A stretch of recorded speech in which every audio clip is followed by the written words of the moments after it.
We have a rather curious subject this morning, one which many persons have heard about, but very few really know much about, and that is the great cycle of the Grail, which has become one of the most important descents of symbolism in the Christian world.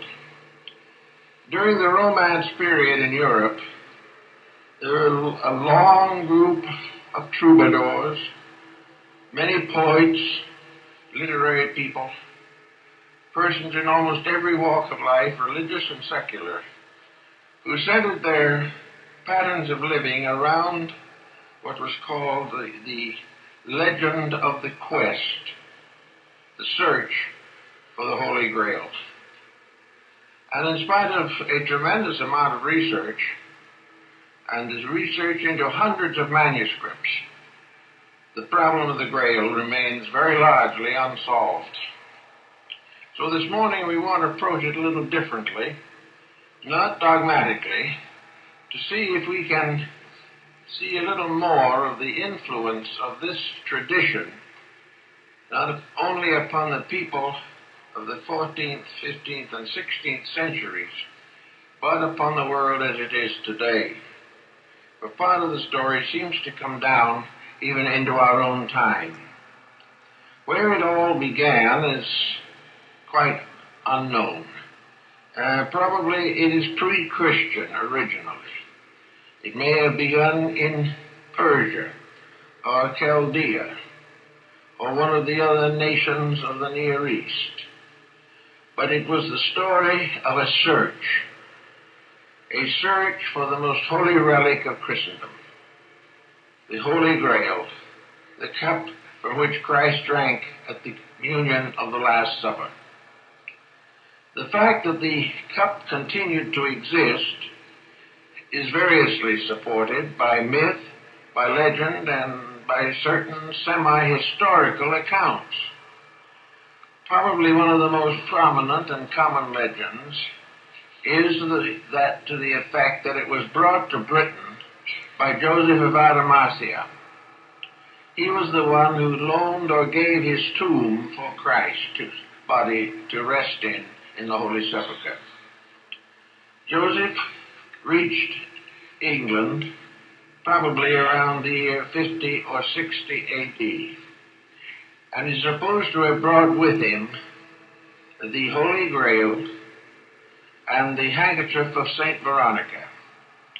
Veronica herself is said by some to have also been in a small group that under persecution left the Near East, traveled through France, came to the coast of France, and journeyed over to Britain, where they were hospitably received and where the original church of Glastonbury was built. So as far as the English tradition is concerned, Glastonbury becomes the center of the great Grail cycle. Glastonbury is an area in rather swampy land, surrounded by marshes that were known in ancient times as Avalon. And it was to Avalon at the time of his death that Arthur was carried by the mysterious women in the great black barge that took his soul to the afterlife. All of these stories seem to have some kind of a special meaning. The bards sang them, and they were carried through many different cycles of poetry and prose. They appear in the Near East. We find references to them in Islam, but we do not seem to be able to make a solid statement of what is fact and what is fable, what is fanciful and what is symbolical. Perhaps the symbolical development of the story began in Alexandria, which was a mingling ground for practically all of the religions of the world in the period from the 2nd century BC to the 3rd century AD. Here a great many sacred writings were preserved. Here the Gnostics and the Essenes created their schools of thought. the Neoplatonists, the Neopythagoreans, and also here, according to the ancient tradition, the first college of Christianity was established by the Apostle Mark. So there are many stories of this particular series of events or cycles, and perhaps it is useful at this time to consider what the meaning might be. The order of the quest was always more or less the same in the story. It was added to a little and subtracted from a little by different writers, but it centered around three distinct objects. One was the Holy Grail, which was the most important of the hallows, as they were called. The second was the spear of the Centurion Longinus, which is supposed to have pierced the side of Christ. And the third is the wreath of thorns. These have been variously sanctified in different parts of the world. Great cathedrals of Europe have declared that they possess these objects. The problem of trying to verify the story is about as difficult as verifying the mystery of the Shroud of Turin. But in the whole picture of it, one point stands out. It is always a search. Every part of the Grail legend, dealing with Galahad, the guileless knight, Parzival, Lohengrin, and many others, these were all seeking for something. They were searching for a vision. And it is said that Parzival and Galahad attained the vision of the Grail. And that after the death of Parzival, the Grail was taken to India, where it was enshrined in the kingdom of Prester John, the Christian emperor of Asia. All legend, all myth. But where in all of these stories is there something very important? A number of scholars trying to find what was called the hidden church of the Grail finally came to the conclusion that the search was fruitless, that they would never be able to find a church in this world that fulfilled the requirements of this mystery. They finally decided, therefore, that the church of the Holy Grail was not in the material world, and yet it existed, and that it became part of a great descent of man's aspiration after enlightenment. The search was always the same. The search was for light. The search was for union with reality, and was a great dedication, a pilgrimage toward reality. As we go into this, we find an interesting factor presenting itself. And that is that from the beginning there is an overtone in the Grail cycle that seems to suggest that in every instance the Grail search must be an individual effort. There was no way of joining something. There was no way of proclaiming a membership or depending upon a group support for the attainment of the quest. You could not become part of a congregation of the Church of the Holy Grail. Every part of it had to be individual. The individual himself was searching to become one with the communion of saints, with those of the other life who had attained the illumination of the soul. It was therefore the soul in man searching for the eternal soul in life. And this search had to be a personal dedication. Those who achieved the search and finally beheld the Grail became a company apart, but they were never organized as an organization. They became mutually knowing of each other, because they had all attained the same level of insight.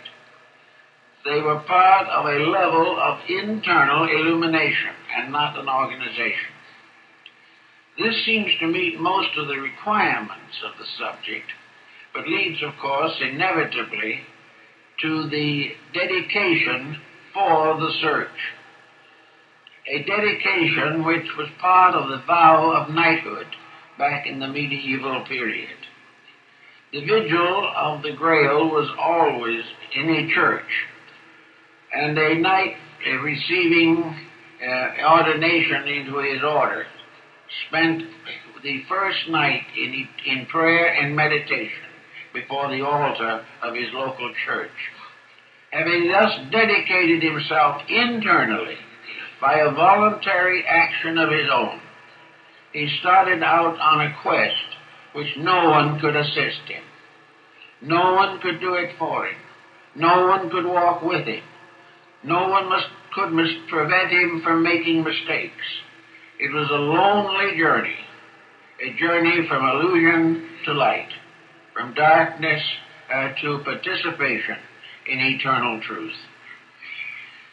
This actually did affect the rise of the Christian faith in the early medieval period.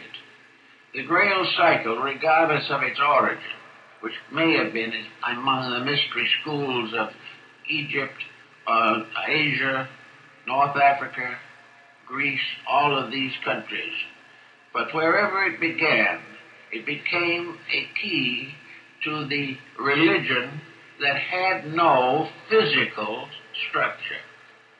A religion that was entirely subjective. A religion to which each individual made his own commitment. And having made this commitment, either succeeded or failed. In either case, alone. Therefore, perhaps the entire quest of the Grail is best summarized in the words of Plotinus, who observed on occasion that the way to truth was the journey of a lonely person to that which is eternally alone. It was this aloneness that seems to have been the power of the Grail.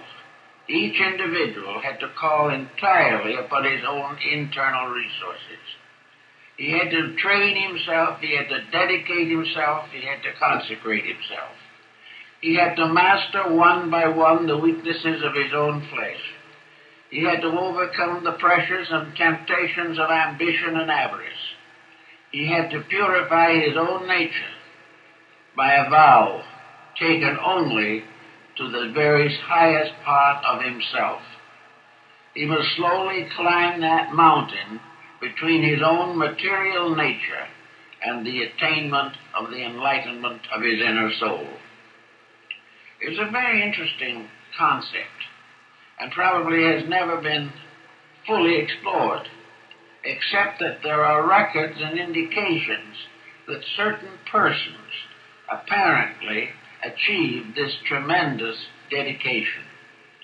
Also, it was twisted into the cycle of alchemy at one time, so that the purification of the metals, the transformation of all that is base into all that is sacred, was the great alchemical transmutation, performed alone by an alchemist in his little laboratory, by prayer and meditation, and on rare occasion by some type of miraculous manifestation. To the Grail cycle, the miraculous was an internal mystery. It did not deal with the commonplace of life. Miracles did not interfere with the workings of universal law. Miracles were inner experiences of attainment, a proof that the reality was nearer than it had been before. The problem of the origin of the Grail, again, has a great many legends associated with it. One legend says that it was carved from the crest jewel of the Archangel Lucifer when he fell from heaven. Others say that it was part of the basin of consecration found in the ancient rites of the tabernacle in the wilderness. Some believe that it was the ecstatic cup of Bacchus or Dionysus in Greece. In most cases, it was a chalice in which the individual had to find ways and attain to the possibility of cleansing the inside of his own cup, which was the actual meaning of the term.